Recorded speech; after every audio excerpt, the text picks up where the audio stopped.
मैं किसी धर्म को रिप्रेजेंट नहीं करता, मैं किसी पार्टी को रिप्रेजेंट नहीं करता हूँ।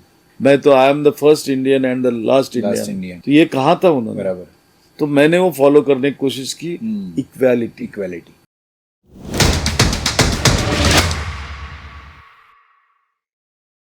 दोस्तों, डॉक्टर बाबा साहेब अम्बेडकर का एक कोट है कि be educate, be organise, be agitate. Phule Shahu Ambedkar की विचारधारा और उनके विचारों को लोगों तक पहुंचाने का काम करने वाले एक एजुकेटेड नेता, लोगों को ऑर्गेनाइज करने वाले और अम्बेडकराइट आंदोलन को आगे बढ़ाने वाले नेता आज हमारे साथ में है। हमारे साथ में है doctor Nitin Raut sir. Welcome to the show sir. जय भीम। जय भीम। सबसे पहले तो सर मैं पूछना चाहूँगा कि कैसे है आप अभी? मैं अच्छा हूँ, स्वस्थ हूँ जी। बहुत अच्छा लगा क्योंकि आप लोगों के चहेते नेता है, नागपुर के बहुत ही प्यारे नेता है और लोगों ने बहुत सालों तक आपको प्यार दिया है। कैसा लगता है सर लोगों का इतना प्यार मिलने पे आपको? नहीं, मुझे खुशी इस बात की है जी कि मैं लोगों के काम आ रहा हूँ। बराबर। लोगों ने मुझे शिद्दत दी है, जी मेरा स्वागत किया है, मेरा सम्मान किया है, करेक्ट। और उन्होंने चाहत रखी कि यह आदमी हमारे लिए कुछ कर सकता है। करेक्ट। तो मेरी कोशिश यही रही है कि मैं उसमें उनके लिए कुछ डिलीवर करूं। हाँ हाँ बराबर। और मैं करते आ रहा हूं। जी। मैं ऐसा नहीं कहता कि ये हो नहीं सकता, ये नहीं कर सकते हैं। अच्छा। हम कोशिश कर सकते हैं। करेक्ट। 100 काम आते हैं, 100 में से 90 नहीं होते, 10 तो होते ही है।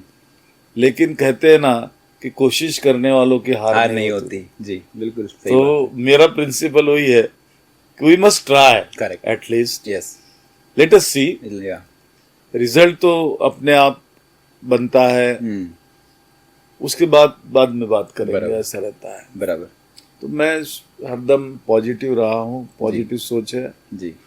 और मैंने जो देखा है, जो लाइफ मैंने डॉक्टर बाबा साहब अम्बेडकर जी, जिन्हें मैं अपना दैवत मानता हूँ, बिल्कुल मैं उनको फॉलो करता हूँ। बहुत बढ़िया। केवल विचारों को फॉलो करता हूँ या केवल उनको पढ़ता हूँ, ये नहीं है। जी। उसको अमल में लाने की भी मेरी कोशिश रहती है। अच्छा। तो जब भी मुझे जो जिम्मेदारी मिलती है, मुझे हरदम ऐसा महसूस होता है कि चाहे कुछ भी हो जाए, मैं मेरे मार्गदर्शक को, मेरे दैवत को अपमानित कभी नहीं होने दूंगा। वंडरफुल सर, बहुत ही शानदार।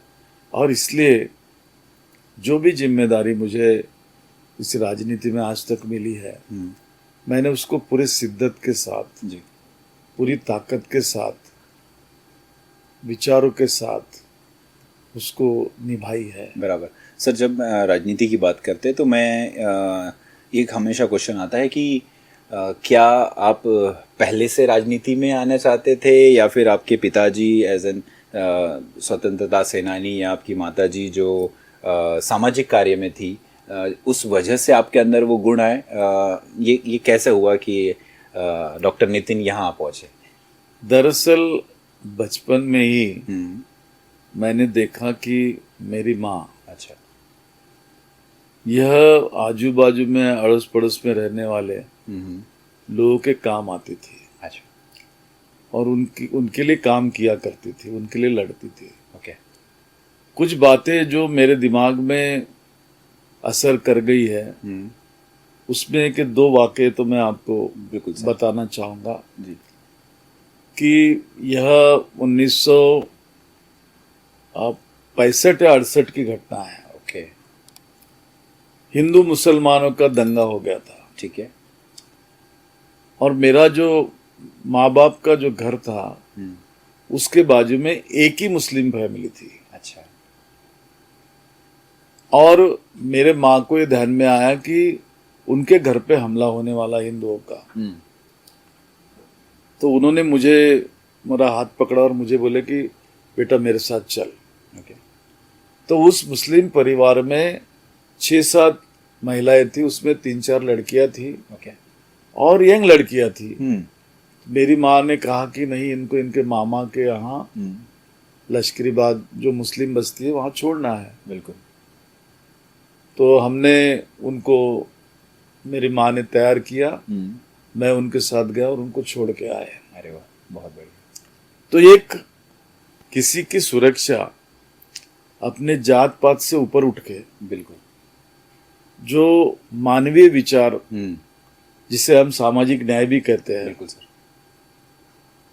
वो उन्होंने जो मुझे दिया वो मुझे बहुत अच्छा लगा। एक दूसरा वाकया ऐसा है कि मेरे घर के बाजू का प्लॉट ओपन था, ठीक है, और उसके बाद रोड थी। दूर के गांव से, भीलगांव करके गांव है हमारे उत्तर नागपुर के बाद में जी, जो कामठी मतदार संघ में आता है, वहां की एक महिला जो प्रेग्नेंट थी, ठीक है, और उसके हस्बैंड उसको रिक्शे में ले जा रहा था डागा अस्पताल की तरफ। ओके। और उसे वो सड़क से आवाज आई जोर से चिल्लाने की, रोने की। ओ। तो मेरी माँ दौड़ी, देखा कि उसकी डिलीवरी हो रही है। अरे बाप रे। तो उसको उठाकर उसके हस्बैंड के साथ और आड़ोस पड़ोस की औरतों को बुला के उठा के लेके आई, और उसकी डिलीवरी उसने अपने घर में कराई। ओके। तो ये जो सेवा भाव है जी, ये सेवा भाव मेरे घर मन में घर कर गया। बराबर। और जैसे जैसे मैं बड़ा होते गया वैसे वैसे वो बढ़ता गया, ओके। और एक समाज सेवा के दौर में मैं गुजरता गया। ठीक है। तो जब मैं 10th में पढ़ रहा था, 9th या 10th में था, उस समय महात्मा गांधी की शताब्दी हुई। ओके। और उस शताब्दी के कार्यक्रम सरकार ने सभी स्कूलों में लगाए जी।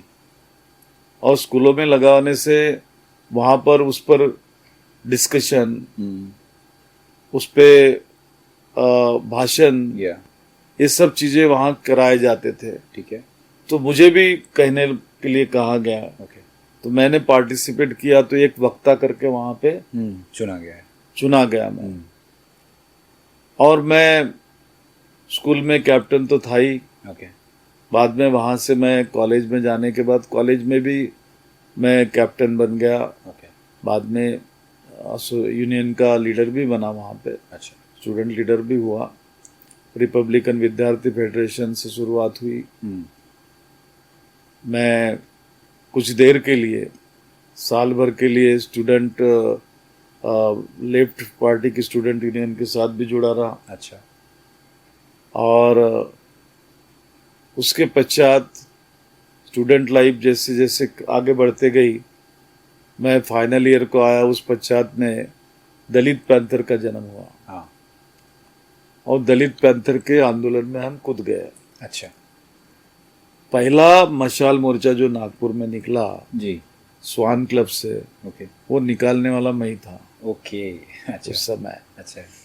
तो नामदेव ढसाड़ जी, राजा ढाले वगैरह, इनसे पैंथर के आंदोलन से मैं काफी जुड़ा रहा, काफी काम किए। जी। और क्रिकेट क्लब भी हमारा हुआ करता था, जिसके थ्रू हमारी टीम वर्क एक प्रकार से चलती रहती थी और काम करते थे। ओके। ऐसा करते करते आगे बढ़ते आए हैं। अचानक एक बार मेरे कुछ दोस्त के, चूंकि मैं ऐसे स्कूल में पढ़ा जो न्यू इंग्लिश हाई स्कूल है, जिसमें सभी समाज के विद्यार्थी थे। जी। स्कूल तो मेरी जो गई, यानी एक्चुअली मेरे घर में लाइट भी नहीं थी। अच्छा। बिजली का कनेक्शन भी नहीं था। मुझे दिया सलाई में मिट्टी के तेल में, केरोसिन के तेल में, दिए में जी मैं पढ़ाई करता था। जी। भानखेड़ा करके वहाँ कारपोरेशन की स्कूल थी, बैठने के लिए चटाई भी नहीं थी, वहाँ बैठकर हम पढ़े। अच्छा। ऐसा करते हुए आगे आए हैं। और मैं तो ग्रेजुएशन होते तक के मेरे घर में बिजली नहीं थी। अरे बाप। पहले तो केरोसिन के दिए में, बाद में कंदील के इसमें, ऐसा पढ़कर हम आगे हुए। सुबह माँ 4 बजे उठाती थी कि बेटा उठो, बाबा साहब ने कहा है कि पढ़ो, बिल्कुल तुमको पढ़ना है। जी। ये उनका प्रिंसिपल था, और उसके लिए वो लड़ झगड़ती थी, करती थी।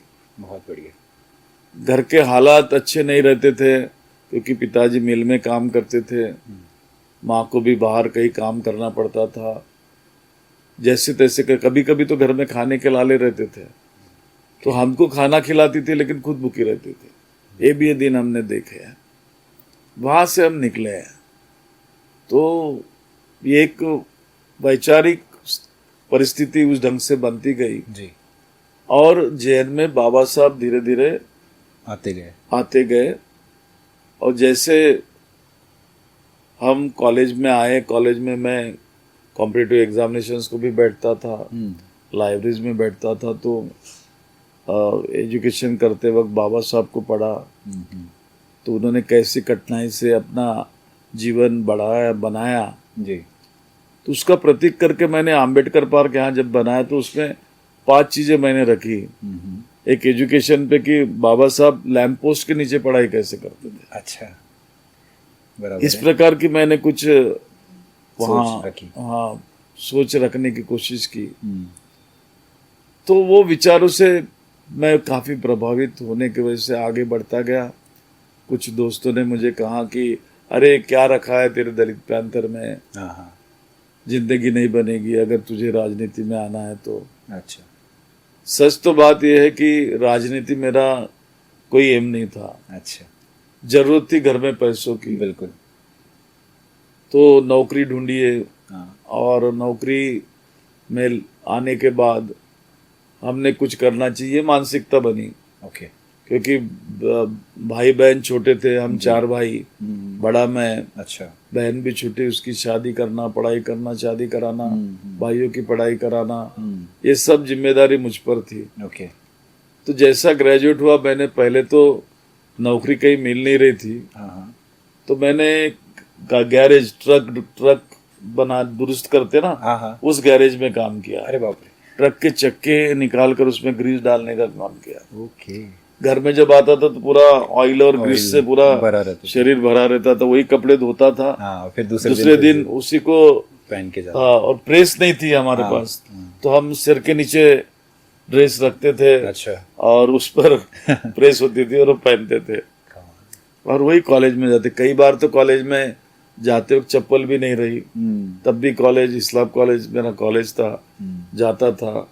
कभी बस पकड़े, कभी पैदल गए, ये सब चलता रहा। जिंदगी आगे बढ़ती गई। फिर 1 साल बाद वो नौकरी, प्राइवेट नौकरी के बाद मुझे ऑफर आया मेडिकल रिप्रेजेंटेटिव का। ओके। तो मैं एमआरशिप का, तो मैं उस नौकरी को ले लिया। अच्छा। काम किया उसमें, और 2 साल बाद तक के मैं कॉम्पिटिटिव एग्जामिनेशन को बैठ रहा था। उस दरमियान यूपीएससी में 5 मार्क से उस टाइम फेल होने से वहाँ मेरा नंबर नहीं लगा। मेरे कुछ दोस्त लोग चले गए उस टाइम उसमें।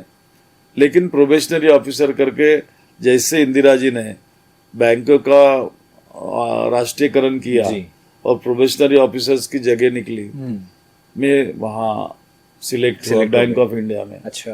और फिर मैं भोपाल ज्वाइन किया। अच्छा। उसी दरमियान मेरी स्कॉलरशिप आई थी फ्लाइंग के लिए, कमर्शियल पायलट लाइसेंस के लिए। अच्छा। तो साइमल्टेनियसली वो भी चालू हुआ मेरा। तो मैं कुछ भोपाल फ्लाइंग क्लब में, कुछ नागपुर फ्लाइंग क्लब में ऐसा पढ़ाई करके सीपीएल भी ले लिया मैंने। और फिर प्रोबेशनरी ऑफिसर का जॉब छोड़ दिया। अच्छा। और मैं पायलट करके अब्रॉड चला गया। अरे वाह। और फिर वहाँ 2 साल फ्लाइंग करके जो पैसा कमा के लाया, वो यहाँ लाकर एक इंडस्ट्री डाली तुमसर में। बहन की शादी की जी, भाइयों की पढ़ाई में योगदान दिया, और ऐसा करके आगे बढ़ता गया। तो जब मैं तुमसर में इंडस्ट्री डाली, केमिकल प्लांट था वो, और साइमल्टेनियसली मुझे कोल के बारे में भी नॉलेज मिला। उसमें एसिड जो होता है, सल्फ्यूरिक एसिड, उसके, तो उसकी भी डिस्ट्रीब्यूशनशिप मैंने चालू की। अच्छा। और उसको बढ़ाते गया और आखिर कोल में स्टेबल हो गया। कोल बिजनेस में अच्छी खासी आमदनी हो जाती थी जी। उस जमाने में 40-50 हजार रुपया महीने का काफी हो गया, मिलना तो काफी होता बहुत था। बड़ी बात थी। तो अच्छी लाइफ होती थी जी। ऐसा करके फिर मैंने यूथ कांग्रेस ज्वाइन कर ली थी अच्छा अच्छा, मेरे दोस्तों के कहने पे 1972 में। 1972, वाह। हाँ तो उस पे काम करता गया, बहुत आशावादी नहीं था लेकिन काम करता था। काम करते रहा जी। और काम करते करते 1980 आ गई। 1980 के चुनाव में मेरा नाम एमएलए के लिए पहली बार आया, ओके। दिल्ली तक पहुंच गया। हाँ अभी डिक्लेयर्ड होगा, ऐसे में एक हमारे हरिजन नेता ने अनशन किया अच्छा कि इन्हें टिकट नहीं मिलना चाहिए, अच्छा, दूसरे मेरे कार्यकर्ता को मिलना चाहिए। हाँ और इंदिरा जी ने फिर उनको वो वक्त पे दिया, ओके, क्योंकि वो सांसद थे जी जी जी, उस जमाने में। तो एक डिस्क्रिमिनेशन का भी वो हुआ हुआ आपने वहां देखा उस पर, दौरान, जी। लेकिन मैं हारा नहीं। जी 1985 में ऐसी आरपीआई से किसी दमयंती बाई को लाया गया, दमयंती देश प्रताप जी को, उनको सीट दी गई। वो चुनकर भी आई क्योंकि उनको काम करने के लिए मुझे बोला गया था, मैंने चुना कर लाया। जी, बाद में उनको मंत्री बनाना था तो उनका स्टाफ मेरे पास आया, बोले आपकी पहचान है सीएम साहब से, आप बात कराइए। ओके। तो वो भी करके मैंने मंत्री पद के लिए उनकी कोशिश की, ओके। वे मंत्री भी बनी। और उसके बाद फिर उनको टिकट नहीं मिली। ठीक है, एक तो एज उनका काफी था उस समय, जी, तो शायद हो सकता है उस वजह से नहीं। फिर मेरा नाम आया फिर से, अच्छा। तो ऐसा होते गया। तो इस तरीके से आप इस पॉलिटिक्स मैं में पॉलिटिक्स में चलते आगे गए, गया। चलते गए, बिल्कुल। 4 बार मेरा नाम टिकटों के लिए आया, हाँ 4 बार कटा और 5वीं बार मैं लटक गया। अच्छा, तब से मैं यहाँ पर हाँ। एमएलए बन के आया। Okay okay. सर ये आपकी जो जर्नी है वो बहुत ही इंस्पिरेशनल है। मतलब हम सोच सकते हैं कि जिसके घर में एक समय लाइट नहीं थी वो एक समय ऊर्जा मंत्री भी बन बैठे, और ये बहुत ही कमाल की इंस्पिरेशन है। यूथ जो भी ये वीडियो देख रहा है उनके लिए तो ये बहुत ही इंस्पिरेशन है कि कुछ भी किया जा सकता है अगर आप में बिलीव है। सर जब मैं बात करता हूँ डॉक्टर बाबा साहेब अम्बेडकर की आपके लाइफ में, तो क्या इम्पोर्टेंस आपको दिखती है उनकी उनकी आपकी लाइफ में बेसिकली? मैंने मेरा लाइफ का छोटा सा आपको एग्जांपल दिया। जी, आप अगर मैं ऐसा जी सकता हूँ तो बाबा साहब के वक्त तो वो भी चीजें नहीं थी। बिल्कुल सर। और अनटचेबिलिटी बहुत बड़े पैमाने पे इस देश में थी, डिस्क्रिमिनेशन बहुत बड़े पैमाने पे इस देश में था। जी, तो मैं तो यही कहूंगा कि उनके साथ जो बीता है, जो बातें हुई है, उसके बावजूद जी, उन्होंने जो चाहा उसको अचीव किया। बराबर सर। उसमें उनके फैमिली का भी काफी बड़ा योगदान रहा, क्योंकि 14 बच्चे थे कहते हैं उनके, और उसमें से काफी बच्चों की डेथ हो गई। यस, मिसेस की, उनके रमाई की डेथ हो गई। यस, तो कितना सहा होगा उन्होंने, और उसके बावजूद भी उन्होंने अपने आप को एक प्रस्तापित इंटेलेक्चुअल लीडरशिप करके यहाँ पे डेवलप किया। बराबर। तो हर यूथ ने तो बाबा साहब का लाइफ स्केच पढ़ना चाहिए पहले, और लाइफ स्केच पढ़कर इस बात को समझना चाहिए कि बाबा साहब ने इतनी कठिनाइयों में जी, अपने आप को कैसे संभाला होगा, बराबर सर, कैसे ढाला होगा, सही बात है। कैसे स्ट्रगल करके अपने आप को निकाल कर जो उनका एम है, अल्टीमेट जो ध्येय है, बराबर, उसको उन्होंने पूरा किया होगा। जो युवक इसे समझेगा वो कदापि कहीं हार नहीं सकता। बराबर सर, यस, वो जीतेगा ही। जीतेगा ही।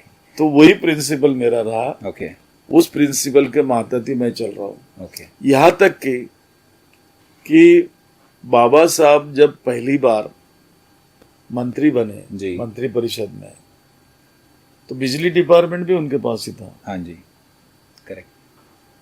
और उन्होंने जो डेवलपमेंट उसमें किया, तो किसी चीज में कब नहीं गिरे वो। नहीं, तो मैंने भी कोशिश ये की कि हम भी कम नहीं गिरेंगे। बिल्कुल, बहुत ही शानदार। और एक प्रिंसिपल बना लिया कि मंत्री पद जो भी डिपार्टमेंट का मुझे मिले वो मेरिट पे रखूंगा मैं। वाह। आज 12 डिपार्टमेंट मैंने हैंडल किए, लेकिन एक भी कंप्लेंट नहीं है मेरे बारे में। वंडरफुल सर, बहुत ही शानदार। ना एडमिनिस्ट्रेशन की है, ना किसी चीज की है, ना डेवलपमेंट की है। बराबर। जो मंत्रालय मैंने लिया, जिसको चलाया, जिसको डेवलप किया, बाद में लोग उसके पीछे पड़ गए कि वही मंत्रालय उनको चाहिए। बराबर sir. This was the achievement. Wonderful sir. Sir आप एक मिड के राइट नेता, हम आपको कह सकते हैं, बहुजनों की आवाज़ है। नॉर्थ नागपुर के आप एमएलए रहे हैं, काफ़ी लोग आपको पसंद करते हैं। सर नॉर्थ नागपुर बहुत बड़ा रोल प्ले करता है नागपुर के पॉलिटिक्स में भी, लेकिन डेवलपमेंट पॉइंट ऑफ व्यू से हम अगर इससे बात करें तो किस तरीके से आप देखते हैं नॉर्थ नागपुर का डेवलपमेंट, और आप क्या विजन रखते हैं नॉर्थ नागपुर को लेके बेसिकली? नॉर्थ नागपुर की बात जब आप करते हो जी तो पहले उसकी तो 2 लाइनों पे हमने विचार करना चाहिए जी। कि यहाँ का जो मेजॉरिटी पॉपुलेशन है उनका थिंकिंग क्या है, ठीक है, उनकी विचारधारा क्या है। ओके। और दूसरी बात, अगर आप डेवलपमेंट से रिलेटेड अगर करेंगे तो ये नॉर्थ नागपुर कॉन्स्टिट्यूंसी थी क्या? अच्छा। जब तक के आप किसी भी कॉन्स्टिट्यूंसी को परखोगे नहीं, समझोगे नहीं, तब तक आप कुछ कर भी नहीं सकते। बराबर है। तो सबसे पहले अगर मैंने कोई काम किया होगा तो मैंने इसका अध्ययन किया। ठीक है। अध्ययन करके मैंने एक किताब लिखी थी। अच्छा। कि उत्तर नागपुर का भवितव्य और आने वाले चुनाव। अच्छा, ओके।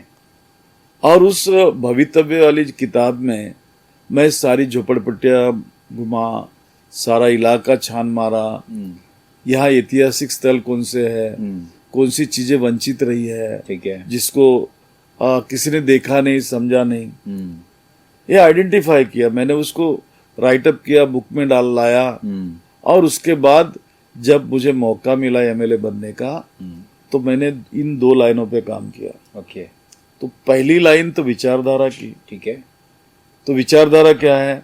तो उत्तर नागपुर यह आम्बेडकरी आंदोलन का बाले किला रहा है। करेक्ट है सर, हमेशा गढ़ रहा है हमेशा से जी। तो ये एक आम्बेडकरी विचारधारा इस उत्तर नागपुर ने पकड़ के रखी है। तो हमने उस विचारधारा को पूरा न्याय देना चाहिए, कंप्लीटली। बराबर। उसको किसी भी प्रकार से हमने उसको छेड़ना नहीं चाहिए। वह कोशिश की। और उसमें वो विचारधारा को कैसे करेंगे हम इम्प्लीमेंट, क्या विजन होनी चाहिए। तो मैंने जब देखा तो पहले तो बाबा साहब आम्बेडकर जी ने 14 अक्टूबर 1956 को हमको बौद्ध धर्म की दीक्षा दी। सही बात। तो यहाँ 2 ही बुद्ध विहार थे उस समय,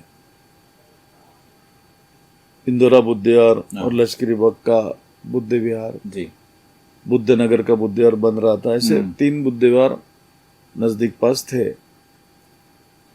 बाकी जगह पे किसी ने झंडा गाड़ लिया था पंचशील का, तो कहीं तथागत बुद्ध की मूर्ति रखी थी, तो कहीं बाबा साहब अम्बेडकर जी का पुतला बना के रखा। ठीक है। सारी जगह सरकारी जगह थी, झोपड़पट्टी की जगह, ऐसे कब्जा करके रखे हुए थे, अतिक्रमण करके रखा हुआ था। मैंने इन सबको आइडेंटिफाई किया। ओके। और सबसे पहले तो सारे बुद्ध विहारों को बनाने का शुरुआत किया, सैंक्शन किया। ओके। और उनको बनाना चालू कर दिया। ठीक है। पहले टर्म में मैंने तकरीबन 50-60 बुद्ध विहार बनाए। और उन बुद्ध विहारों में अब मूर्ति रखने का सवाल, क्योंकि बुद्ध विहार कानूनन बना नहीं सकते हम। अच्छा। कोई भी रिलीजियस प्लेस को डेवलप नहीं कर सकते कानून से, जमीन नहीं दे सकते, ये नहीं कर सकते। तो मैंने हमारे पूज्य भदंत आर्य नागार्जुन सुरेश ससाई से सलाह मशवरा किया। मैंने कहा बंते जी, मैं मूर्तियां मंगा रहा हूँ तथागत भगवान बुद्ध की जी। और हमें सब बुद्ध विहारों में स्थापित करनी है, तो आपको मेरी मदद करनी है। तो बोले क्या करना है? मैंने कहा लोग जुलूस निकालेंगे, आपको मूर्ति आपके सर पे रखनी है और ले चलनी है और स्थापित करनी है वहां। बराबर। ऐसा करके मैंने वो बुद्ध विहारों को, अच्छा, वो भवन को बुद्ध विहार बना दिया। Okay okay okay. आज 250 के ऊपर बुद्ध विहार यहाँ बने हैं। दूसरी बात कि बाबा साहब अम्बेडकर जी हरदम कहा करते थे कि शिक्षा ये वाघिनी का दूध है, बराबर, शेरनी का दूध है, शेरनी का दूध है। जो कोई पिएगा वो दहाड़ेगा। वो दहाड़ेगा। जी। और उन्होंने ये भी कहा कि शिक्षित बनो, संगठित बनो और संघर्ष करो। जी। मैंने कहा हमने बुद्ध विहार तो बना लिए, अब ये बुद्ध विहारों को हम एजुकेशन में कैसे कन्वर्ट कर सकते हैं? बराबर। बुद्ध विहार बना के हमने बाबा साहब का एक विचार कि बुद्धम शरणम गच्छामि, धम्मम शरणम गच्छामि, संघम शरणम गच्छामि लाकर हमने हमारे समाज को जोड़ने का काम वहां की शुरुआत की है। बराबर। अब हमें उस समाज के जो बच्चे हैं उनको कुछ देने का काम करना चाहिए। तो मैंने हर बुद्ध विहार वालों को विनंती की कि मैं आपको ऊपर का फ्लोर बना देता हूँ, लेकिन वो फ्लोर वाचनालय और अध्ययन केंद्र बनेगा। वंडरफुल। तो मैंने उन सबको जो फ्लोर बना के दिया उसको वाचनालय और अध्ययन केंद्र बनाया, ओके। जिसमें आज बच्चे पढ़ते हैं, जी। कॉम्पिटिटिव के एग्जामिनेशन देते हैं, जी। कई लोगों को नौकरियां भी लग गई है और हमारा समाज एजुकेट बनने की तरफ जा रहा है, तरफ आगे अग्रसर है, यस, बढ़ रहा है। तो इस प्रकार से उस मूवमेंट को मैंने बना के रखा जो आज भी चल रही है और मैं कर रहा हूँ। जी। और फिर बाबा साहब के नाम पर यहाँ कुछ होना चाहिए, हाँ, बड़ा होना चाहिए, बराबर, ताकि कहा जाए कि यही उत्तर नागपुर है, हाँ, ये बाबा साहब अम्बेडकर जी के आंदोलन का गढ़ है। तो मैंने पहले डॉक्टर बाबा साहब अम्बेडकर उद्यान बनाया, ओके। उसके बाद मैंने डॉक्टर बाबा साहब अम्बेडकर स्पोर्ट्स सेंटर बनाया, ओके, वंडरफुल। स्पोर्ट्स सेंटर में सभी प्रकार के इंडोर गेम्स है, आउटडोर में फुटसॉल है जहाँ फुटबॉल खेल सकते हैं, क्रिकेट खेल सकते हैं, स्केटिंग रिंग है, बैडमिंटन हॉल्स है, स्विमिंग पूल है, एवरीथिंग इज देयर, ओके। और रनिंग ट्रैक भी है 150 मीटर के। तो ये एक स्पोर्ट्स सेंटर उनके नाम पे बनाया।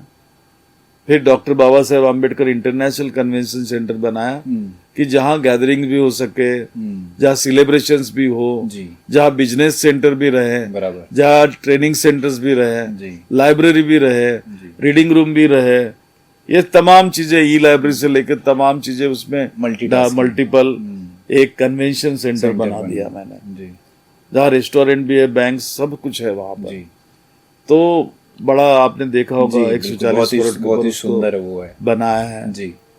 और उसके बाद मैंने डॉक्टर बाबा साहेब आम्बेडकर रुग्णालय व अनुसंधान केंद्र, इसका भी किस्सा बड़ा अजब है। अच्छा। मैं जब एमएलए बना तब उसके पहले एक जीआर निकला था, ठीक है, कि इंदौरा यहाँ पर 250 खटियों का अस्पताल बनाना है, ठीक है, और वो सामाजिक न्याय विभाग के पैसों से बनाना है। okay. मैंने उसको पकड़ा और उसको सैंक्शन कराया। अच्छा। और अभी उसका भूमि पूजन होगा। हाँ। तो जो जीआर तो उसी प्रकार से था, इंदौरा थे। हाँ। मैंने कहा ये तो बाबा साहब के नाम पे अस्पताल होना चाहिए। हाँ।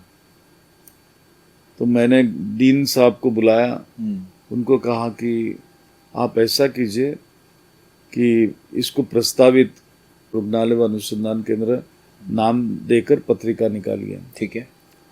तो वो कहे नहीं सर, मैं ये नहीं कर सकता, क्योंकि जीआर ऐसा आया है। हाँ।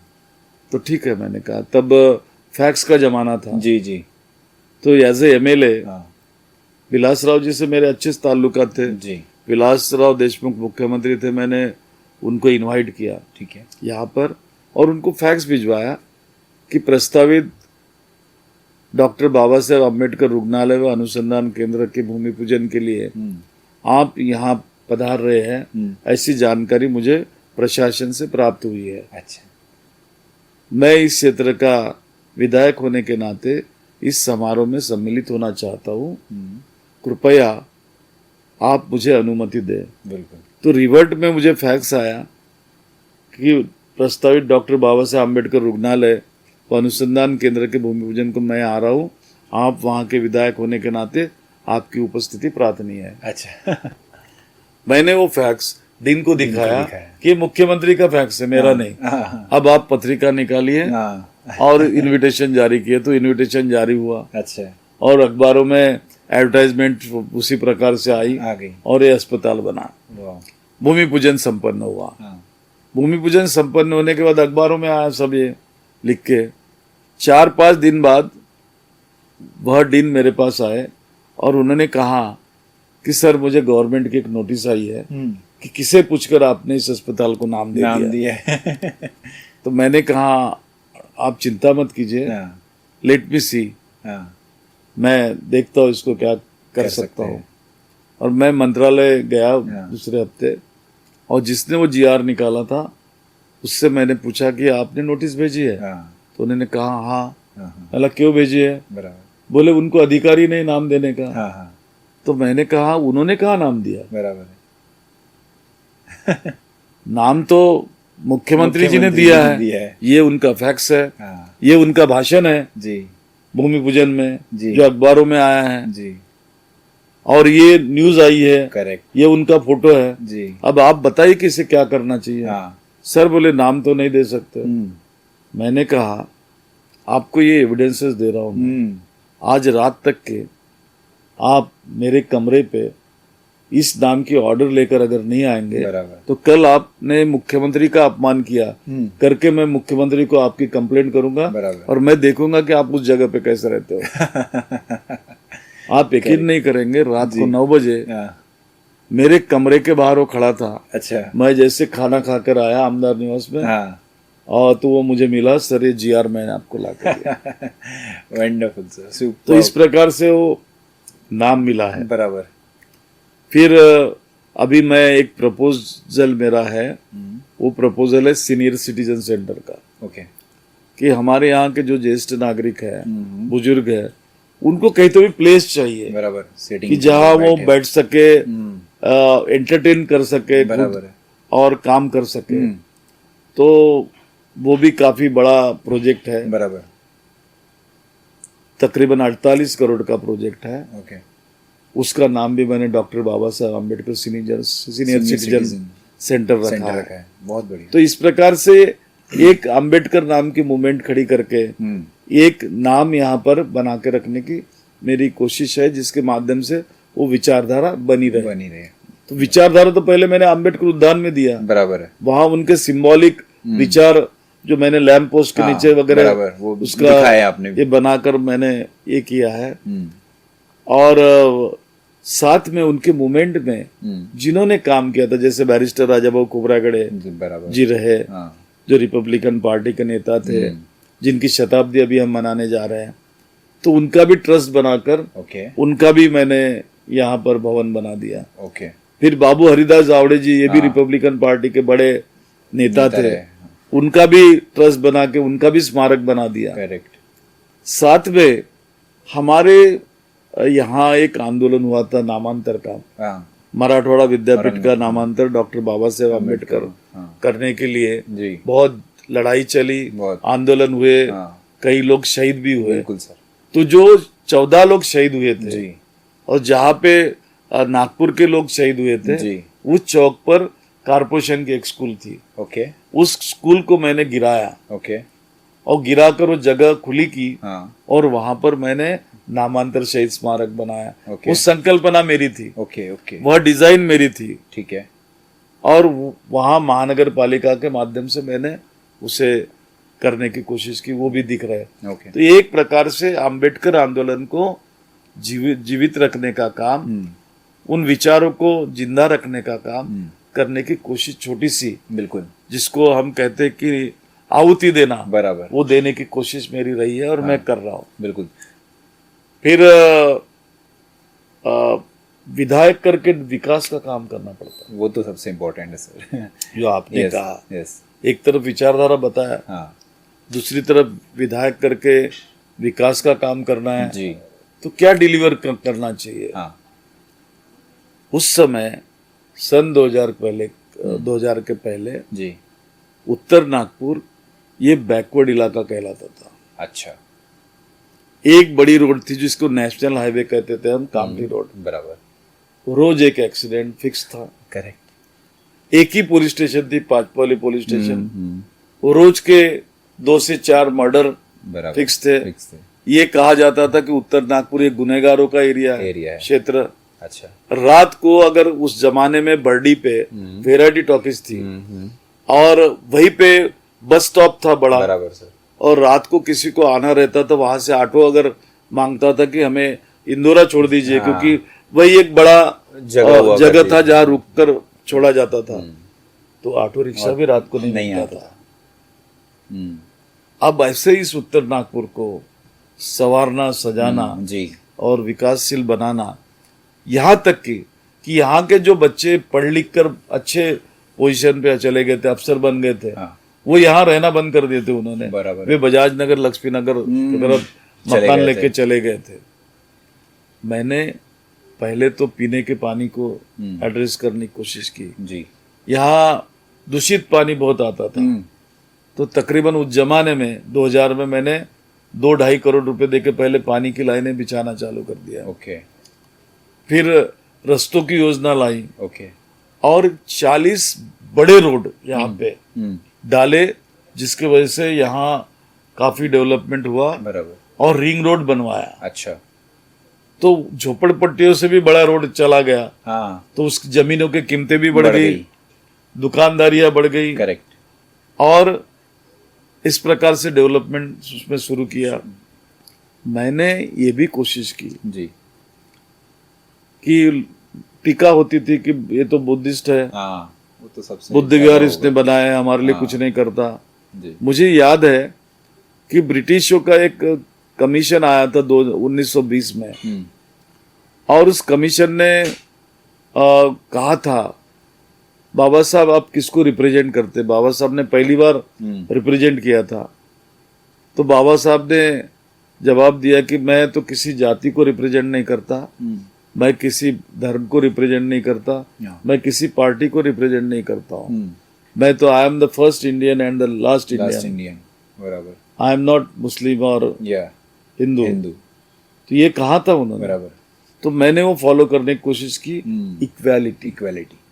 क्योंकि कॉन्स्टिट्यूशन हमारे लिए सबसे बड़ा इम्पोर्टेंट है।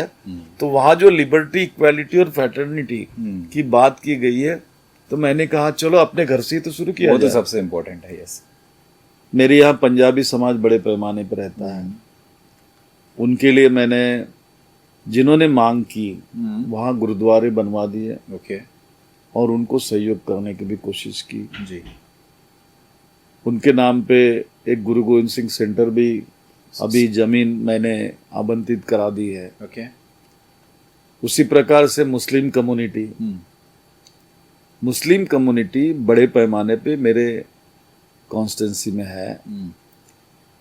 और एक वजनदार समाज भी कहा जाए तो कोई अतिशयोक्ति नहीं होगी। ओके। डिसाइडिंग भी है। तो मैंने सोचा कि मैं हमारे समाज के लिए पढ़ाई के सेंटर्स बना रहा हूँ जी, एजुकेशन के सेंटर्स बना रहा हूँ जी, मैं इन लोगों के लिए क्यों नहीं बनाऊं? करेक्ट। क्योंकि ये भी तो पुअर है। Yes yes. क्योंकि मेरे यहाँ जब मुस्लिम कम्युनिटी का जिक्र होता है तो कुछ नई बस्तियां है जिसमें यूपी से आए हुए मुसलमान काफी थे जो दरी का काम करते थे, और धीरे धीरे जैसे जैसे डेवलपमेंट होता गया उनमें भी तब्दीली आती गई। तो मैंने डेवलपमेंट में मूलभूत सुविधाएं तो देने का काम हम करते ही है, और मूलभूत सुविधाएं तो हमने दी, एक एक्सेस बड़े रोड डाल के करवा दी, लेकिन कुछ ऐसी चीजें करनी चाहिए कि जिससे उनकी कम्युनिटी पे असर पड़े और उसका फायदा उनको मिले। बराबर। जहां तक मैं समझता हूं कि कुरान जो है, जो उनका पाक पवित्र ऐसा ग्रंथ है जी, उसका पहला शब्द जो है वो है इकरा। इकरा का मतलब होता है पढ़। ओके। इकरा, इकरा का मतलब होता है पढ़। ओके। और पढ़ जो शब्द है, मुझे लगा ये तो हमारे डॉक्टर बाबा साहब आम्बेडकर जी ने जो कहा उससे मिलता जुलता है। बराबर। क्योंकि बाबा साहब ने भी तो वही कहा ना, करेक्ट, कि पढ़ोगे लिखोगे तो बनोगे नवाब। करेक्ट है। तो क्यों ना हम इस कम्युनिटी को नवाब बनाए। तो मैंने इस्लामिक कल्चरल सेंटर अच्छा करके एक सेंटर बनवाया, ओके, जहां मुस्लिम लड़के लड़कियों के लिए, केवल उन्हीं के लिए कॉम्पिटिटिव एग्जामिनेशंस में पढ़ाई के लिए जगह बना दी। ओके। लाइब्रेरी है, रीडिंग रूम है, जी, डिजिटल लाइब्रेरी भी है वहाँ पे, और एक छोटा इंटरेक्शन हॉल भी है जी जहाँ 125 बच्चे आराम से इंटरेक्शन कर कर सके। सकते हैं। तो ऐसा एक सेंटर बनवा दिया है ओके, जो अभी बहुत जल्दी उद्घाटित हो जाएगा। वंडरफुल। अब ये चलाने के लिए पैसा लगता है, हाँ, तो चलाएंगे कैसे, पैसा तो लगेगा। बराबर है। तो मैंने उसके बाजू की जमीन ली जिसमें अभी निधि दिया है मैंने, ओके और वहाँ एक कम्युनिटी सेंटर बना रहा हूँ। ओके, जो कम्युनिटी सेंटर से जो इनकम आएगी वो इनकम से इसका खर्चा चलेगा। वंडरफुल सर, बहुत तो ये कर दिया। ओके। फिर रिलीजियस अगर करना है तो इबादत की बात आती है, हाँ, और जब इबादत की बात करते हैं तो नेचुरली कि मुस्लिम समाज है, नमाजी समाज भी होता है। बिल्कुल।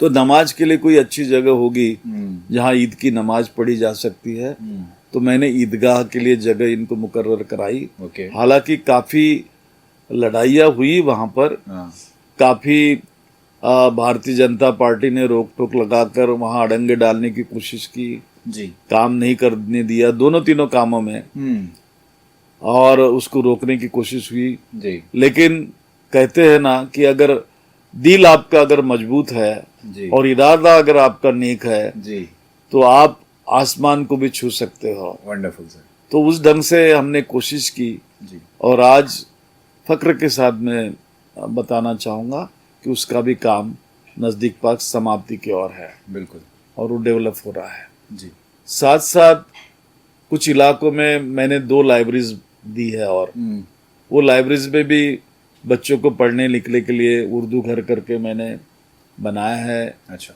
एक हमने हमारे एपीजे अब्दुल कलाम जी के नाम पर भी एक लाइब्रेरी बनाई है।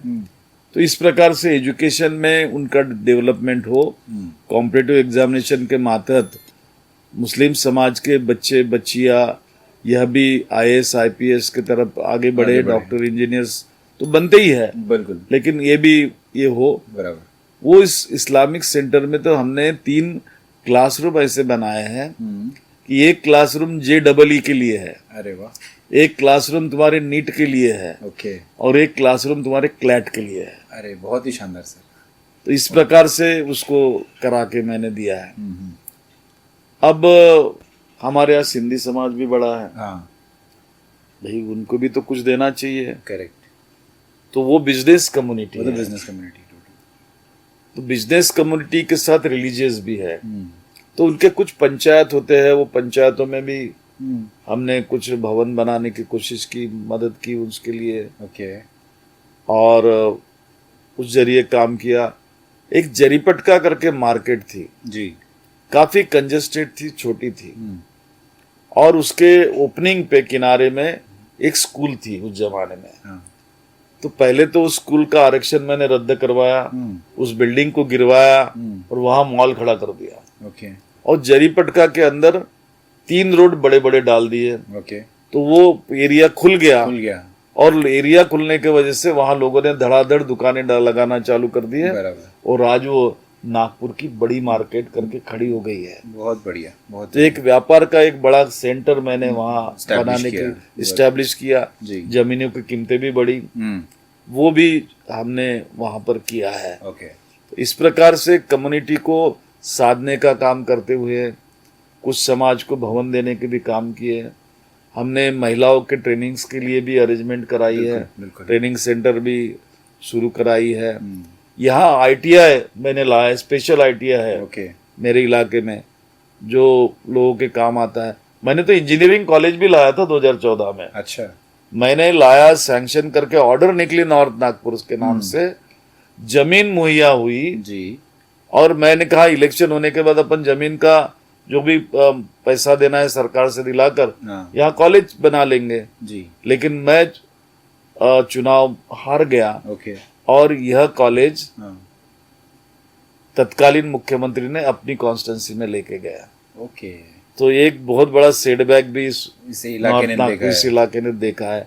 एक भी सरकारी दफ्तर नहीं था। बराबर, अभी RTO लाया, राशनिंग का ऑफिस लाया था, और 2-3 जो एलियन सेंटर भी है, Okay. 3-4 सरकारी दफ्तर भी यहाँ आ चुके हैं।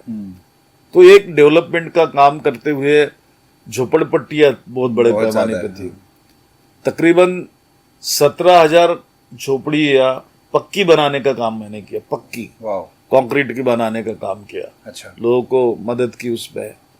और माडा की बड़ी कॉलोनी मैंने बनाकर लोगों को मुफ्त में मकान भी देने की कोशिश मैंने उस जमाने में की है।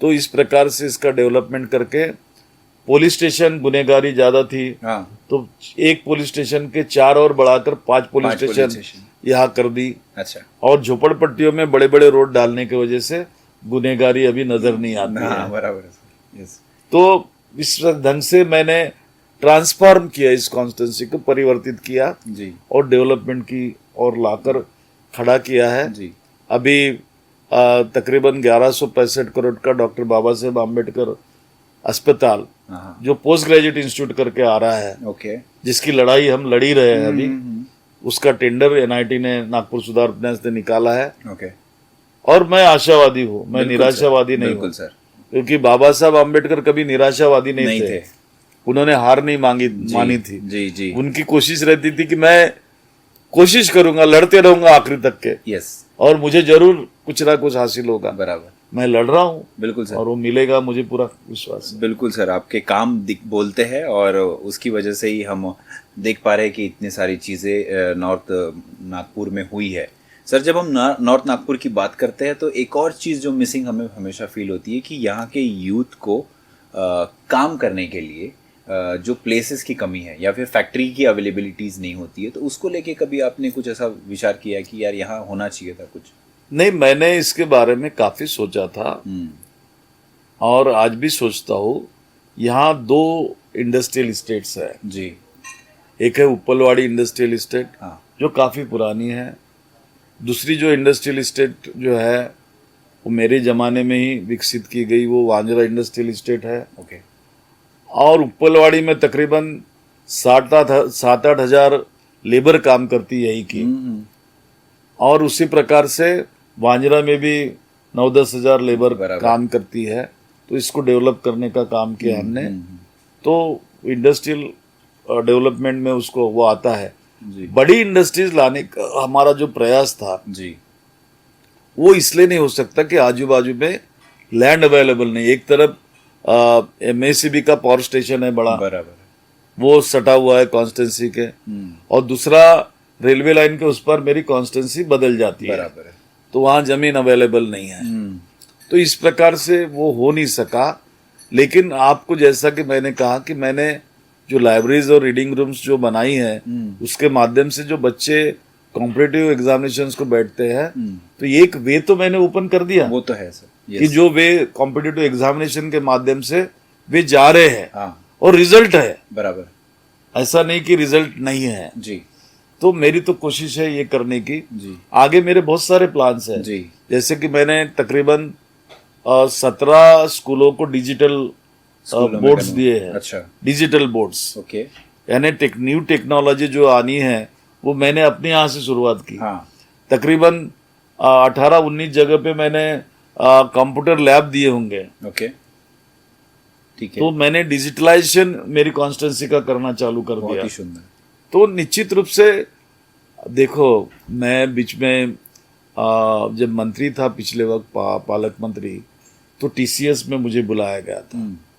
इन्फोसिस में बुलाया गया था। ठीक है, तो मैं उनसे डिस्कस किया कि भाई आपके यहाँ तो बहुत सारा जो एम्प्लॉयज जो है वो बाहर से आ रहा है, हाँ, आप हमारे यहाँ के लोगों को जॉब क्यों नहीं देते हैं? बराबर, तो उन्होंने कहा कि आपके यहाँ के जो बच्चे हैं उसके लिए स्किलफुल नहीं है। हाँ, तो मैंने उस पर सोचा कि स्किलफुल क्यों नहीं है। बराबर, फिर मैंने उस समय उनको कहा था कि क्यों नहीं आप कुछ बच्चों को ट्रेनिंग देते हो, हाँ, इंटर्नशिप लेकर 3-4 महीने की, और उनको डेवलप करते हो। बराबर, तो रीजंस क्या है, मैंने कहा कि नहीं मिलते। तो बोले पहले तो उनकी टाइपिंग स्पीड नहीं है, दूसरा उनका they are lacking in the English, अच्छा, फ्लुएंट इंग्लिश स्पीकिंग लैंग्वेज में, हाँ, और और तीसरा बोले कि पर्सनालिटी जो बननी चाहिए बच्चों की, बराबर है।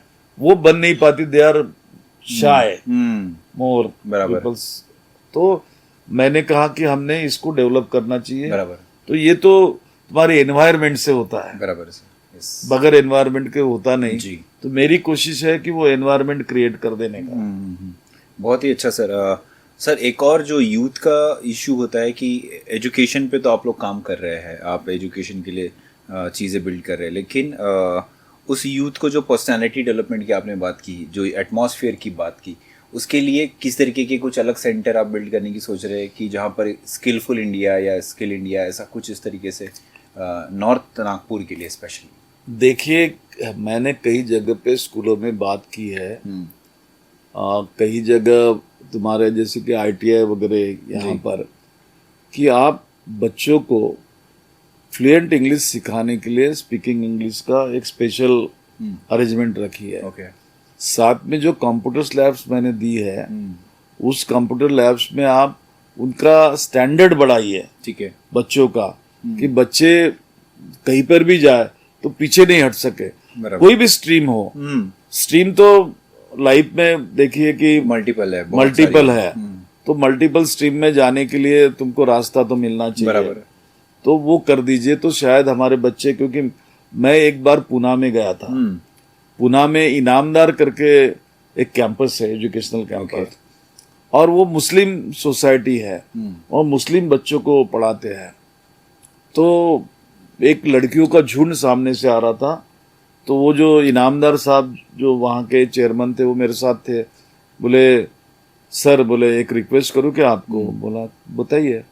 आप बोले ये बच्चियों से अंग्रेजी में बात करके जरा पूछिए तो सही कि क्या है उनको क्या लगता है। तो मैंने उनसे बातचीत की बच्चियों से, तो किसी ने कहा कि मेरे पिताजी टिन टप्पर का काम करते हैं। अच्छा। कोई हाथ ठेला चलाता है, तो कोई रिक्शा चलाता है, but they were speaking English very fluently. Wonderful. Very fluently. अरे वाह। So I was surprise and fortunately मैं तो पूछूंगा ना उनको कि भाई कैसे कर रहे कि हो, आप ये कैसे कर रहे हो। तो वो कहे चलो मैं आपको दिखाता हूँ। अच्छा। ये सब बच्चियां बोले उर्दू मीडियम की लड़कियां हैं, ये इंग्लिश मीडियम की नहीं है। ठीक है। तो बोला बताइए तो सही आप क्या कर रहे थे। मैं फिर उनके साथ उनके स्कूल में अंदर गया। बोले ये मेरा कंप्यूटर लैब है, यहाँ इन बच्चियों को मैंने पहले पुराने टाइपराइटर्स लेकर उनकी स्पीड बढ़ाई है 40 ठीक है, 40 की 40 की स्पीड किया। हाँ, और उनको कंप्यूटर पे कराता हूँ तो उनकी स्पीड कंप्यूटर पे अच्छी है। फिर दूसरे लैंग्वेज लैब में लेके गए। ठीक है। लैंग्वेज लैब में बोले कि यहाँ पे स्पोकन इंग्लिश का मैं यहाँ कराता हूँ सब, और उनको फ्लुएंटली पूछा जाता है। ओके। तो इसलिए उनके एजुकेशन के साथ साथ उर्दू के उनको ये हम पढ़ाते हैं। Wow wow. और उनको ये करते हैं। हाँ। तो नेचुरली जब वो स्किल्ड होते हैं बच्चे, तो उनका पर्सनालिटी भी डेवलप होता है। करेक्ट। बराबर। और उनमें चेंजेस आते हैं। जी जी जी। वो चीज करना बहुत जरूरी है। ओके। तब तक कि वो संभव नहीं है। जी जी जी। तो ये सारे काम हम आपके कॉन्स्टिट्यूशन में ऑलरेडी देख रहे हैं, और आप जो कर रहे हैं सर वो तो बहुत ही अविस्मरणीय है। सर इसमें जैसे मैंने पूछा कि डॉक्टर बाबा साहेब आम्बेडकर को एज एन आइडल लेके आप जब चलते हैं, एंड उसी कॉन्स्टिट्यूंसी में जहाँ बहुत सारे अम्बेडकराइट लोग रहते हैं, उनकी क्या ऐसी प्रॉब्लम्स आपको दिखती है जो आप आने वाले चुनाव में या लोगों को आप कहना चाहते हैं कि हमें ऐसे दूर करना चाहता हूँ, या ये मेरे मेन मुद्दे हैं? आप देखिए, यहाँ सबसे बड़ी प्रॉब्लम हमारे समाज की जो है वो है एकता। अच्छा। कोई भी समाज प्रगति तब तक नहीं कर सकता जब तक कि वो यूनाइटेड रह नहीं सकता है। और यूनाइटेड ये किसी पार्टी के विचारधारा का सवाल नहीं उठता जी। तुम्हारी एक्चुअल विचारधारा क्या है, आइडियोलॉजी क्या है, तुम उसको अडॉप्ट कर रहे कि नहीं, उसको समझ रहे कि नहीं, उसको फॉलो कर रहे कि नहीं, उस पर चल रहे हो कि नहीं, ये जरूरत है। हम बाबा साहब को मानते तो जरूर है, बराबर, हम जय भीम भी बोलते हैं, बिल्कुल, लेकिन कृति में हम कितना लाते हैं। यस। देखिए, मैं समझता हूं कि नॉर्थ नागपुर के, उत्तर नागपुर की जनता ने मुझ पे इन्वेस्ट किया है। बराबर। किसी एक नेता को बनाने के लिए बहुत समय लगता है, सही बात है सर। कोई इतना आसान नहीं है। और ताकतवर नेता को बनाने के लिए, अब एग्जाम्पल देखिए ना, शरद पवार जी। बारामती का नाम क्यों लेते हैं लोग? शरद पवार जी के नाम से। शरद पवार जी के नाम पे। जी। वहां के लोगों ने उनको खड़ा किया, करेक्ट है। ताकत से। हाँ। पीछे खड़े रहे, बराबर। वो पीछे खड़े रहे, इसलिए उस कॉन्स्टिट्यूंसी का डेवलपमेंट भी हुआ। बराबर। और वहां से विचार बाहर चले जाना चालू हुआ और एक लीडरशिप स्थापित हुई। विलासराव देशमुख ने लातूर में वही चीज किया। तो ये प्रैक्टिसेस होती है। हम कहीं तो भी इसमें कमी होती है। अच्छा। कि हम देखिए, ये तो चुनाव होते, राजनीति है, राजनीति में कई पार्टियां होती है। कोई ये कह रहा होगा कि बाबा साहब के विचार रिपब्लिकन के विचार है, बाबा साहब के विचार पे हमने चलना चाहिए, हमने नीली टोपी पहनना चाहिए, हमारे नीले विचार होना चाहिए। ये सब मैं समझता हूँ, मानता भी हूँ, सम्मान भी करता हूँ। ठीक है। लेकिन ये लाना इतना आसान नहीं है, इसको डिवोशन लगता है। बराबर सर। तो वो डिवोशन जब तक हम यूनाइटेड नहीं रहेंगे तब तक नहीं आ सकता। हम तो छेड़खानी करते हैं, छेड़ते हैं। बाबा साहब का विचार क्या है ये पहले समझना बहुत जरूरी है। बाबा साहब का विचार अगर हम समझे तो हमें कोई रोक नहीं सकता। करेक्ट। बाबा साहब का विचार अगर सिंगल लाइन में अगर हम उसको तोलने गए और समझने गए तो भारतीय संविधान, भारतीय राज्य घटना, यही केवल बाबा साहब का विचार है जो इस देश के कॉमन आदमी को, सामान्य नागरिक को यह संविधान of the people, by the people, for the people देता है। बराबर। यानी मेरे लिए, आपके लिए, तुम्हारे लिए सब सरीका है। समानता, equality, liberty, equality and fraternity हम कहते हैं जी। तो वो देता है। इसलिए उस विचारों को हमने पार्टी के परे ले जाकर सोचने की आवश्यकता होती है। बराबर। क्योंकि राजनीति में और चुनाव में कोई एक समाज की वजह से कोई चुन कर नहीं आता। जी जी। कई समाज का योगदान लगता है, आहुतियां लगती है, तब कहीं वो खड़ा होता है। बराबर। तो उसको जब तक हम बिल्डअप नहीं करेंगे और संकुचित भावना जो है उससे अलग नहीं हटेंगे तब तक संभव नहीं है। बराबर। 3 प्रकार के विचार इस देश में चलते हैं जी।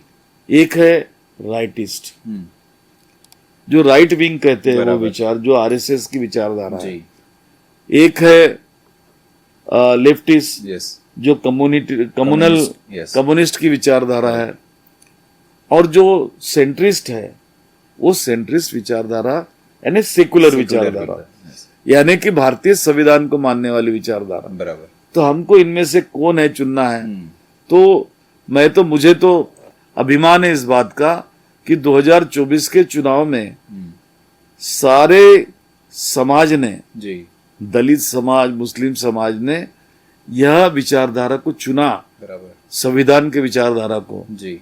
तब कहीं हम इस भारतीय जनता पार्टी जो आरएसएस की पार्टी है जी, उसको रोकने में कामयाब हुए। करेक्ट। एटलीस्ट कम से कम यहाँ एक ऐसा विरोधी पक्ष तैयार हो गया जी, जो ताकतवर है, उससे मोदी जी आज भी डरते हैं। जी सर, इसमें एक और ये आता है कि 2014 के बाद जो एक रिलीजन एटमॉस्फेयर वन साइडेड एक क्रिएट हुआ कि ये खतरे में है, एक पर्टिकुलर रिलीजन खतरे में है और बाकी सब लोग अच्छा चल रहा है, और ये सब चीज़ें जो यूथ में भी हम देखते हैं आजकल के बच्चे और ये सब चीज़ें ही बातें करते हैं। तो ये एटमॉस्फेयर आपको लगता है कि एक पर्टिकुलर पार्टी जानबूझ के क्रिएट कर रही है ताकि वो दूसरों को दबा सके? इसके लिए सोच लगती है जी, और सोच ये है कि बाबा साहब ने एक बार ऐसा कहा था कि धर्म ये अफीम की गोली है। अच्छा। एक नशा है। हाँ। और वो नशा को समझकर आरएसएस ने वह चीज हथिया ली और उससे सत्ता के करीब वे पहुंचे। बराबर। अब ऐसे जो नशा जिस चीज से है, इसको इतने सहजता से तो आप रोक नहीं नहीं सकते, देख नहीं सकते। हमें थोड़ा सा पीछे जाना पड़ेगा कि बाबा साहब ने 26 नवंबर 1949 को जी इस देश को भारतीय राज्य घटना अर्पित की करेक्ट और एक लोकतांत्रिक देश बनाने की पुरजोर उन्होंने सिफारिश की। लेकिन दुर्भाग्य की बात ऐसी है कि कुछ समाज ने इसको विरोध करने की कोशिश की, कुछ विचारधाराओं ने विरोध करने की कोशिश की। उनमें सबसे बड़े अग्रसर रहे हैं राष्ट्रीय स्वयंसेवक संघ। ओके 4 दिन पश्चात 30 नवंबर 1949 को एक मुखपत्र इनका जो है ऑर्गेनाइजर करके उस मुखपत्र में एडिटोरियल छप के आता है। अच्छा और वो एडिटोरियल में आरएसएस ने कहा कि हमें यह संविधान मंजूर नहीं है, यह संविधान भारतीय नहीं है, यह संविधान ब्रिटिश लगता है क्योंकि इस संविधान में मनुस्मृति के श्लोक नहीं है, अच्छा मनुस्मृति की विचारधारा नहीं है। मुझे एक बात समझाइए, जिस मनुस्मृति ने इस देश में मनुष्यों के बीच में जाति की बीज बोए, भेदभाव को बढ़ावा दिया, जी डिस्क्रिमिनेशन लाया उसमें, और कौन नीचा है कौन ऊंचा है दिया, जहां तक कि स्त्रियों को भी यहां पर अछूत समझा गया, बराबर वो कैसे संविधान में आ सकता है? बराबर तो प्रोग्रेसिव नेस जो थी वो संविधान थी जिसने इस देश को आईना दिखाया, और एक से एक विद्वान संविधान सभा में थे बराबर और उन्होंने पुरजोर डॉक्टर बाबा साहब आम्बेडकर जी के विचारों का समर्थन किया। जिन्होंने, ये वही लोग हैं आरएसएस के कि जिन्होंने इस देश के तिरंगे झंडे को भी अपना झंडा नहीं माना। ये भगवा झंडा कहते थे, हाँ। भगवा झंडा चाहते थे। यह देश किसी एक जाति का नहीं, एक धर्म का नहीं, एक पंथ का देश नहीं है। जी कई जातियां, कई धर्म, कई ये यहाँ तक कि भाषाएं भी बदलती है, पेहराव बदलते हैं। उसको एकता में रखना अगर है तो हमें लोकतांत्रिक पद्धति से ही रखना पड़ेगा। यह विचार पूरे संविधान सभा ने मान्य किया था। इसलिए यहाँ पर जो लोगों ने जहर फैलाने का काम किया, उस नाम पर कुछ दिन के लिए तो उनको अच्छा लगा, जी लेकिन आपने देखा होगा कि इन्होंने राम मंदिर का जिक्र किया, धार्मिक बातों की बात की, लेकिन इनके कैंडिडेट भी लोकसभा में अयोध्या में हार गए, बद्रीनाथ में हार गए। इसका मतलब यह है कि वहां लोग इस बात को नहीं मानते हैं, तो भारतीय संविधान को लोगों ने माना है। बराबर सर। तो ये भारतीय संविधान ही इस प्रकार की अफू की गोली जो होती है उसकी काट हो सकती है। करेक्ट सर, बहुत बढ़िया। धार्मिक अंधत्व की। बिल्कुल सर। सर इसमें एक हमेशा से एक क्वेश्चन आता है कि अम्बेडकराइट नेता या अम्बेडकराइट शासन करती जमात कब बनेगी, हम कब देख सकते हैं, या ऐसा हो सकता है, नहीं हो सकता है? नहीं नहीं, दो प्रकार है जी। शासन करती जमात का मीनिंग बाबा साहब ने दो ढंग से रखा था। ठीक है। केवल पॉलिटिकल था ऐसा नहीं है। इस देश का प्रशासन भी शासन करती जमात होती है, बिल्कुल। और इस देश का राजनीतिक जो कानून बनाते वो भी शासन करती जमात होती है। तो बाबा साहब का उसके पीछे का जो उद्देश्य था कि हमारे बच्चे पढ़ लिख कर कोई आईएएस बने, आईपीएस बने, आईएफएस बने, जजेस बने, बराबर, और वे उस माध्यम से शासन करती जमात बने, जिसकी शुरुआत हुई है। बिल्कुल। राजनीतिक इसमें उन्होंने रिजर्वेशन लाकर उसके माध्यम से हमारे लोग भी शासन करती जमात बने और एक हिस्सा बने इस सरकार का, इसलिए उन्होंने पॉलिटिकल रिजर्वेशन भी लाया। बिल्कुल। तो ये दो प्रकार है। इसमें पॉलिटिकल रिजर्वेशन लाते वक्त आप ये देख समझिए कि जो रिजर्व कॉन्स्टिट्यूंसी होती है, उस रिजर्व कॉन्स्टिट्यूंसी में नॉन रिजर्व जो कम्युनिटीज होती है उनके वोटों का महत्व बहुत बड़ा होता है। जी। तो वो वोट जब तक तुम्हारे साथ नहीं आते तब तक के तुम वहां चुन कर भी नहीं आ सकते। बराबर। तो इसलिए शासन करती जमात बनने के लिए हमको दूसरों की सहारा भी जरूरत है। लेना पड़ता है, उनकी जरूरत भी हमारे साथ है। तो जब तक वो हमारे साथ नहीं आएंगे तब तक कुछ हो नहीं सकता जी। तो एक तो पहले एकता और संगठन होना चाहिए जी। जो हम कहीं कमी होती है कि हम वो जैसे कहते हैं ना खेकड़े एक में के पैर खींचते हैं, सही बात है। वैसे हम लोग हमारे ही लोगों को आगे नहीं जान देते, खींचते रहते हैं। हाँ। फिर कोई वंचित आघाड़ी के नाम पे खींचता है, कोई बीएसपी के नाम पे खींचता है, करेक्ट। तो कोई RPI एमआईएम के नाम पे, तो Yes. कोई आरपीआई के नाम पे खींचता है। यस। तो रिजर्व कॉन्स्टिट्यूंसी में आप देखोगे कि बड़े पैमाने पे एग्जाम्पल दे रहा हूं मैं कि बुद्धिस्ट कम्युनिटी के लोग क्यों नहीं चुन के आते, बराबर। तो इसके बारे में कोई सोचता ही नहीं, क्योंकि बुद्धिस्ट कम्युनिटी के लोग अपने ही लोगों को गिराते रहते हैं।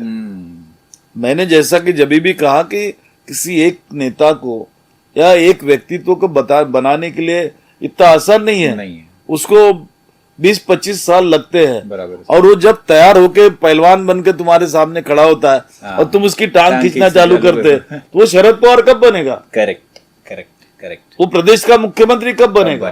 सही बात। भाई प्रदेश का मुख्यमंत्री बनने के लिए कुछ तो उसकी काबिलियत तो लगती है ना। सही बात। लेकिन लोग ये कहेंगे नहीं, मान्यवर कांशीराम जी ने तो करके बताया। मान्यवर कांशीराम जी ने केवल दलित समाज की बदौलत नहीं किया है, उन्होंने दूसरी छोटी छोटी बहुजन समाज की कम्युनिटीज को अपने साथ जोड़ा। सही बात। उसके लिए मेहनत की। करेक्ट। मेहनत करके धीरे धीरे कुनबा जोड़ा। करेक्ट। और उसका परिणाम आपको उत्तर प्रदेश में देखने को मिला, इसलिए मुख्यमंत्री बनी जी। लेकिन आज हालत कहाँ है? फिर भी हम वही है, क्योंकि भारतीय जनता पार्टी ने और आरएसएस में फूट डालो और राज करो की नीति अपनाई। और हमको ये किया। आज भी अगर मेरी कॉन्स्टिट्यूंसी की बात करोगे तो कुछ पार्टियों के यानी भारतीय जनता पार्टी और आरएसएस स्पॉन्सर करती कैंडिडेट हमारे कम्युनिटी वोट काटो। और वोट कट गए तो नितिन राउत गिर जाएगा, हार जाएगा। करेक्ट। देखिए कोई आईएएस अधिकारी भी खड़ा रहे जी, या कोई डॉक्टर भी खड़ा रहे जी, तो अपने प्रोफेशन से नहीं जिता सकता। वो तो है। और वो प्रोफेशन से आपको दे नहीं सकता, क्योंकि जो नेता को आप बनाए, जैसे मुझे बनाया, तो मेरे अंडर में तो कई डॉक्टर्स इंजीनियर काम करते थे। बराबर है। मेरे अंडर में तो कई आईएएस ऑफिसर आईपीएस ऑफिसर्स काम कर सकते थे जी। तो जब मैं उनको हैंडल कर सकता हूँ, उनपे अपना प्रशासन के जरिए उनपे अपनी छाप रख सकता हूँ जी, तो फिर दूसरे की जरूरत क्या होती है? करेक्ट है। तो तुम्हारा व्यक्तित्व कैसा बनता है, कैसे आप हो, वो बहुत सारा निर्भर करता है।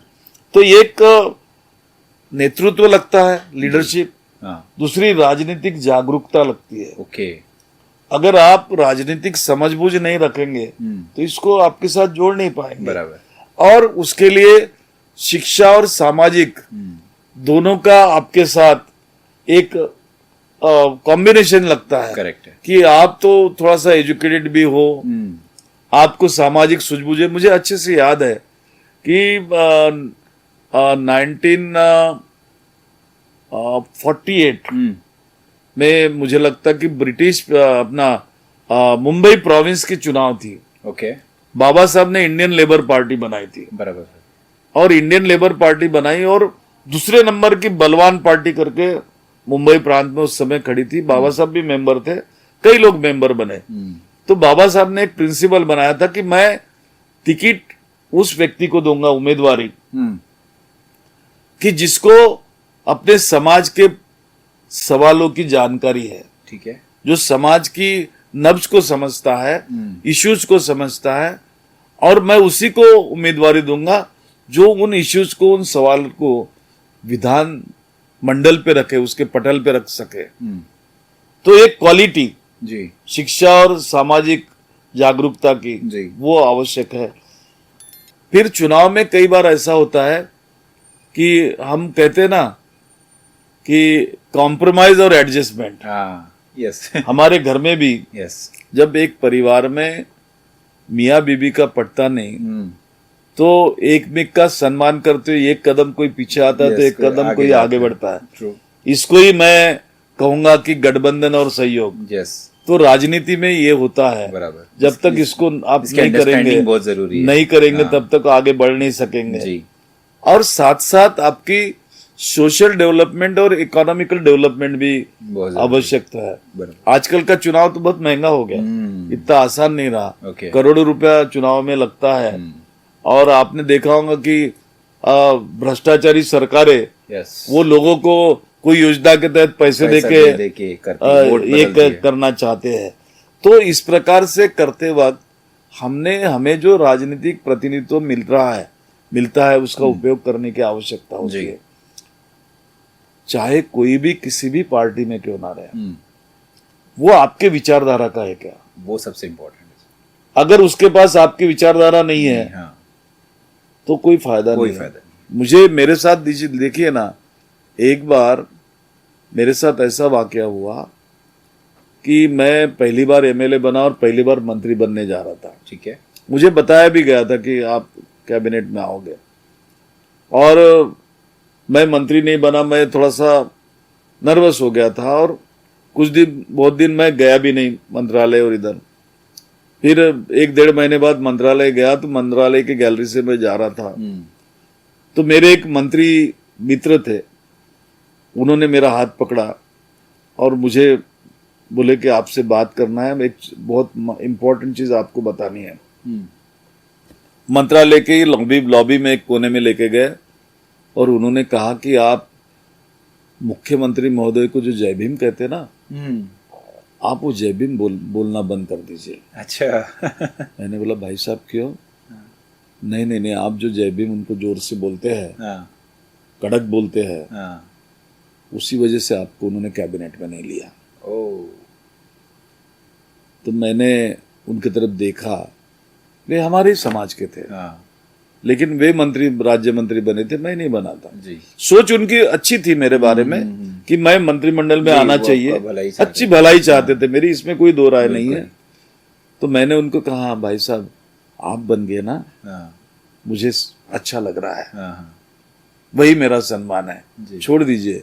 मैं तो मुख्यमंत्री रहे या कोई भी रहे, जय भीम मेरे दिल में है, मेरे जहन में, मेरे खून में है, वो बोलना तो मैं नहीं रोक सकता। बिल्कुल, बहुत ही बढ़िया सर। तो ये जो विचारधारा होती है, जैसा कि डॉक्टर आम्बेडकर हॉस्पिटल की लड़ाई की बात मैंने कही जी, कि पहले तो तुम्हारे दिमाग में आना चाहिए नाम देना। यस, मैं कांग्रेस वाला हूँ तो मैं कोई और नाम भी दे सकता था। करेक्ट है ना? लेकिन वो चीज नहीं हुई जी। और अंतिम चीज ये है कि आपको बाबा साहब ने विचारधारा देते हुए क्या दिया है? हम हरदम रोज उठते बैठते सोते जागते सामाजिक न्याय की बात करते हैं। करेक्ट है, बिल्कुल सही। सोशल जस्टिस की बात करते हैं कि हम पे अन्याय हो रहा, 3500 सालों से हम पे अन्याय हो रहा, हमको न्याय मिलना चाहिए। भाई जब तुम ये सोचते हो तो तुमने दूसरे के बारे में भी तो सोचना चाहिए कि उनको न्याय मिला है कि नहीं मिला है। बराबर। जब तक वो न्याय की भावना आपके अंदर जो है वो दूसरे के प्रति दिखेगी नहीं, तब तक मुझे नहीं लगता कि हम शासन करती जमात बन सकेंगे। जी सर, बहुत ही अच्छे से आपने सर इसको एलोबरेट किया।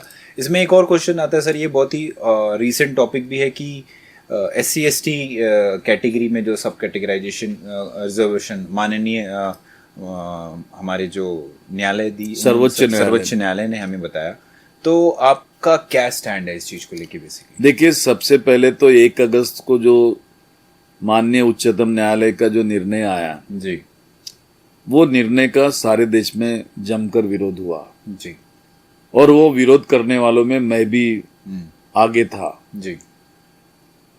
मेरे पार्टी का स्टैंड क्या है मैंने उसको सोचा भी नहीं। ठीक है। और मैं कूद गया कि नहीं, मुझे मान्य नहीं है, मैं इसको मंजूर नहीं करता। ओके। और मैंने उसका जमकर विरोध किया। अब विरोध करने का कारण क्या है? पहली बात तो सर्वोच्च न्यायालय को अधिकारी नहीं है अच्छा कि वो इस प्रकार से सब कैटेगराइजेशन करे। ठीक है। क्योंकि भारतीय संविधान ने जाति का शेड्यूल बनाने की जिम्मेदारी और अधिकार ये माननीय राष्ट्रपति महोदय को दिया है। बराबर है। अब जो जाति बनाता है जाति की लिस्ट बनाता है वही उसमें उसका कैटेगराइजेशन कर सकता है। सही है। तो पहली बात तो वहां गलत हो गई, दूसरी बात वहां क्रीमी लेयर लाया गया, और तीसरी बात वहां पर एक परिवार ने अगर आरक्षण का लाभ लिया है तो दूसरा परिवार उसके बाद ले नहीं सकेगा। मेरा इसको पूरे तीनों बातों को जमकर विरोध है कि ये असंवैधानिक है, संविधान के खिलाफ है। अब आप कहेंगे कि शेड्यूल कास्ट की कम्युनिटी में कई जातियां, उनमें से कुछ जातियां कमजोर हुई है, बिल्कुल कमजोर है, हाँ। उनको अपॉर्चुनिटी नहीं मिली। हाँ। तो मेरा उन सभी महानुभावों को सिंपल सा सादा सा सवाल है कि आरक्षण किसी एक जाति को नहीं मिला है। वो भी सही बात। आरक्षण ये सर्वकष सभी जाति को बराबरी में मिला है। हाँ। अब आरक्षण मिलता कैसा है वो भी सोचना बहुत जरूरी है। अगर हमारा पॉपुलेशन 17.5% है, 17.5% है जी। तो रिजर्वेशन हमारा आरक्षण भी 17.5% आएगा। उतनी वैकेंसीज हमारे लिए रहेंगी। तो जो वैकेंसीज निकलेगी नौकरियों में जी। उसके लिए आप पात्र हो क्या पहले, वो तो महत्वपूर्ण सवाल है। तो पात्रता का सवाल है। तो पहली बात तो पहली से लेकर 12वीं तक के जो परीक्षाएं होती है जी, ये फ्री एजुकेशन है। वो तो सही बात है। Opportunities to all, yes, everyone can everyone can study. Have opportunity. Yeah. तो जब तक कि आप 12वीं पढ़ेंगे नहीं हाँ, तब तक क्या आप आगे जाएंगे नहीं। सही बात है। उसके बाद जो स्ट्रीम में आपको जाना है उस स्ट्रीम के लिए एंट्रेंस एग्जामिनेशंस है। हाँ। अगर आपको डॉक्टर बनना है तो नीट है, आपको इंजीनियर बनना है तो JEE है, आपको वकील बनना है तो क्लैट है। बराबर। वहां जाकर सिलेक्शन जब तक नहीं होता तब तक आप उस स्ट्रीम में जा नहीं सकते। उसके बाद आपको स्कॉलरशिप मिलती है। बराबर है। ठीक है। अब वो मिलने के बाद जब आप ग्रेजुएट होते हो या काबिल होते हो, जिस जो एजुकेशन क्वालिफिकेशन किसी पोस्ट के लिए मिल लगता है, तब कहीं आपको वो रिजर्वेशन के हकदार बनते हो तब और आपकी एंट्री होती है। तो जिन लोगों ने डॉक्टर बाबा साहब आम्बेडकर जी को समझा, उनके विचारों को अपनाया और अपनाकर उस पर अमल में लाया अपने जिंदगी जीवन में, वो लोग शिक्षा ले सके। करेक्ट। और उन्होंने एजुकेशन लिया, इसलिए आपको कुछ पोस्ट पे वो नजर आते हैं, वरना वो भी नजर नहीं आते। बराबर। एग्जाम्पल अगर मैं देना चाहूंगा कि कुछ कम्युनिटीज की परंपरागत व्यवसाय थे, बाबा साहब आम्बेडकर जी ने वो व्यवसाय को छोड़ने के लिए बोला, क्योंकि मनु ने बनाए हुए व्यवसाय थे, मनुवाद से आए थे। वो छोड़ने के लिए कहा था। बराबर। जिस कम्युनिटी ने छोड़ा और एजुकेशन लिया उनको जगह मिल गई, बराबर है, आरक्षण का लाभ उठा सके, वो आगे बढ़ गए। और जिन्होंने मैला ढोना छोड़ा नहीं, जिन्होंने जूते बनाना छोड़ा नहीं, वो लोगों को आरक्षण में आ नहीं सके क्योंकि उन्होंने एजुकेशन लिया ही नहीं। बराबर। तो ये कहना गलत होगा कि आरक्षण ने किसी को कमजोर किया या किसी एक विशिष्ट जाति ने कमजोर किया। बहुत ही अच्छा। ऐसा नहीं है। बिल्कुल सर, बहुत ही अच्छे तरीके से आपने बताया सर।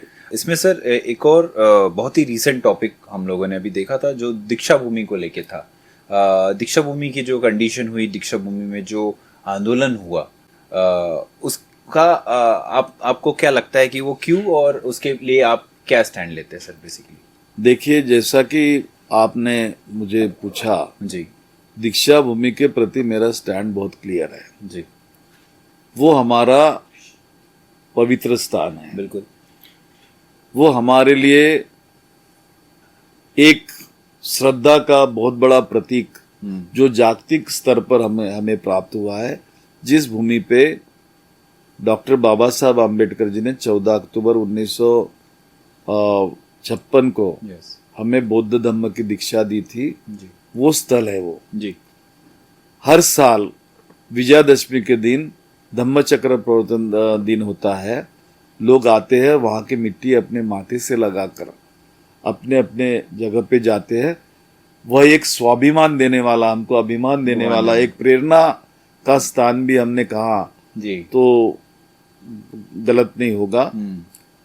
ऐसी जगह पे जहां पर भी यात्रा स्थल होते हैं जी वहां पर कभी अंडरग्राउंड पार्किंग नहीं की जाती। बिल्कुल। पहली बात तो जो निधि सरकार ने दिया, सरकार ने ये जांच करनी चाहिए थी कि इसका प्लानिंग क्या है, इस पे हम क्या करने वाले हैं, बिल्कुल और उसको मंजूरी देनी चाहिए। जी एक तो जगह बहुत बड़ी नहीं है, बिल्कुल बड़ा महास्तूप बना हुआ है वहां पर और दूसरी बात वहां कॉलेज की बिल्डिंग्स भी है, हाँ दूसरे भी बिल्डिंग्स है। तो जो जगह लगती है वो जगह का उपयोग, या क्योंकि किसी भी जगह पे कोई इमारत बननी है तो उसकी प्लानिंग लगती है, उसका लैंड यूज क्या है, करेक्ट है। लैंड यूज क्या है, यस जमीन का उपयोग क्या किया जाए। लाखों की संख्या में भीड़ आती है, लोग आते हैं, तो खड़े कहाँ रहेंगे, बैठेंगे कहाँ, कैसे दर्शन लेंगे वहां पे, ये सारी चीजें सोचनी पड़ती। तो सरकार ने बिल्कुल देखा नहीं, जी। निधि दिया और काम चालू कर दिया। सरासर गलत है, जिसका निषेध हुआ, विरोध हुआ, जी और मैंने भी सभागृह में विधानसभा के उसको पुरजोर विरोध करके जी लोगों का साथ दिया है। जी दूसरी बात, वहां पर अभी स्टेज भी बनाने जा रहे कंक्रीट का। करेक्ट कंक्रीट का स्टेज बनाने की कोई जरूरत नहीं है, मैं तो नहीं मानता। जी भाई हर साल जब फंक्शन होते हैं तब स्टेज बनाओ, हाँ परमानेंट बनाने की बराबर, जरूरत नहीं है। बराबर। और वो जगह खाली रहेंगी, उसका उपयोग दूसरे किसी काम में होगा। बिल्कुल सही।